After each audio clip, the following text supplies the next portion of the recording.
Good morning बच्चों। आज हम क्लास 9th की सोशल साइंस की वर्कशीट नंबर 9 के क्वेश्चन आंसर्स को डिस्कस करेंगे। बेटा ये आपकी इकोनॉमिक्स के चैप्टर 2 संसाधन के रूप में लोग से ली गई है और इस वीडियो में हम इस वर्कशीट के क्वेश्चन आंसर्स को सॉल्व करेंगे। तो बेटा हमारा फर्स्ट क्वेश्चन है, अनैच्छिक बेरोजगारी क्या है।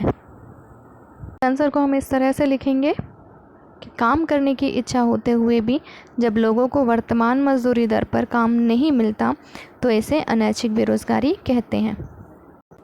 सेकंड क्वेश्चन है बच्चों हमारा, प्रच्छन्न बेरोजगारी मानव संसाधन की बर्बादी है, इस कथन की उपयुक्त उदाहरणों के द्वारा पुष्टि कीजिए।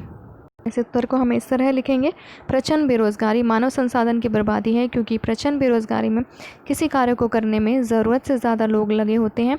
यदि उन अतिरिक्त व्यक्तियों को उस काम से हटा दिया जाए तो भी उत्पादन में कोई परिवर्तन नहीं होता, और यदि ये अतिरिक्त व्यक्ति अपने ज्ञान और कौशल का प्रयोग किसी और कार्य को करने में करेंगे तो उत्पादन भी बढ़ेगा, आय भी बढ़ेगी और देश का विकास भी होगा।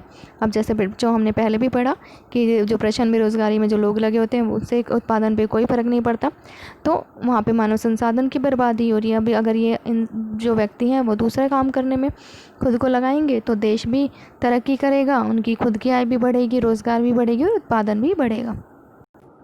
थर्ड क्वेश्चन है हमारा, निम्न चित्र किस प्रकार की बेरोजगारी को बताता है, इसे दूर करने के लिए आप कौन से उपाय सुझाएंगे। तो यहाँ लिखा है मुझे नौकरी चाहिए और ये व्यक्ति अच्छे से ड्रेसअप है, तो ये पढ़ा लिखा व्यक्ति है, तो ये किस प्रकार की बेरोजगारी हो जाएगी, शिक्षित बेरोजगारी।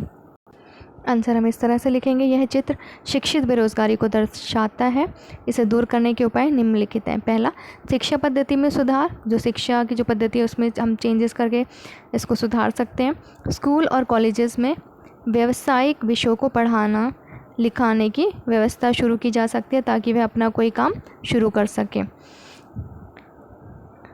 दूसरा, औद्योगिक प्रशिक्षण केंद्र खोले जाएं ताकि पढ़े लिखे व्यक्ति वहां पर किसी व्यवसाय संबंधी ट्रेनिंग ले सकें, जिससे वो या तो नौकरी प्राप्त कर सकें या फिर अपना काम शुरू कर सकें।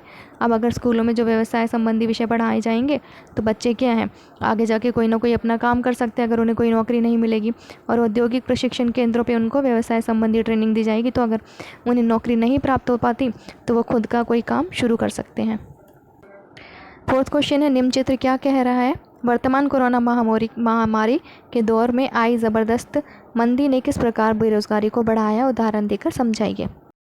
फोर्थ क्वेश्चन का आंसर हम इस तरह से लिखेंगे, यह चित्र मंदी के दौर में उद्योग धंधे बंद होने की वजह से बढ़ी हुई बेरोजगारी को दर्शाता है। वर्तमान कोरोना महामारी के दौर में आई ज़बरदस्त मंदी ने भी बेरोजगारी को बहुत बढ़ा दिया है। लॉकडाउन के दौर में सभी उद्योग और काम धंधे बंद हो गए थे, जिसके कारण ना तो वस्तुओं का उत्पादन हो पा रहा था और ना ही कोई खरीदने वाला था, जिसके कारण बहुत से लोगों को उनकी नौकरियों से निकाल दिया गया। लोगों के घरों में काम करने वालों को भी उनके काम से हटा दिया गया और वो भी बेरोजगार हो गए। लॉकडाउन के चलते परिवहन सेवा बंद हो गई और पर्यटन उद्योग भी ठप हो गए और उससे संबंधित सभी व्यक्ति बेरोजगार हो गए। अब बच्चों क्या हुआ था, लॉकडाउन में बाहर जाना ही बंद था और जो उद्योग धंधे थे वो भी बंद हो गए थे, जिसकी वजह से जो उनमें काम करने वाले थे उनको नौकरी से निकाल दिया गया था। अब लोगों के घरों में जो काम करने जाती थी महिलाएं, कपड़ा और बर्तन झाड़ू पोछा, उनको भी क्या किया गया, उनके काम से हटा दिया गया था, वो भी बेरोज़गार हो गए थे। अब जो हम क्या करते थे, घूमने के लिए लोग जो हैं एक जगह से दूसरी जगह पर आते जाते रहते हैं, तो वो पर्यटन जो धंधे थे वो भी बंद हो गए। परिवहन सेवाएं, जिस गाड़ियों का इस्तेमाल हम एक जगह से दूसरी जगह पर जाने के लिए करते थे, तो ये सब लोग क्या था, बेरोज़गार हो गए और ये इस तरह से बेरोज़गारी महामारी के दौरान फैली। यहाँ पे हमारी ये वर्कशीट कंप्लीट होती है। आई होप बच्चों आपको ये वर्कशीट समझ में आई होगी। अगर आपको वर्कशीट समझ आई है तो वीडियो को लाइक कीजिए, शेयर कीजिए, और अगर आपने चैनल को अभी तक सब्सक्राइब नहीं किया है तो चैनल को सब्सक्राइब कर लीजिए ताकि आगे आने वाली वीडियोज़ की नोटिफिकेशन आपको टाइम से मिल सके। बाय बाय बच्चों, हैव ए गुड डे प्यारे बच्चों।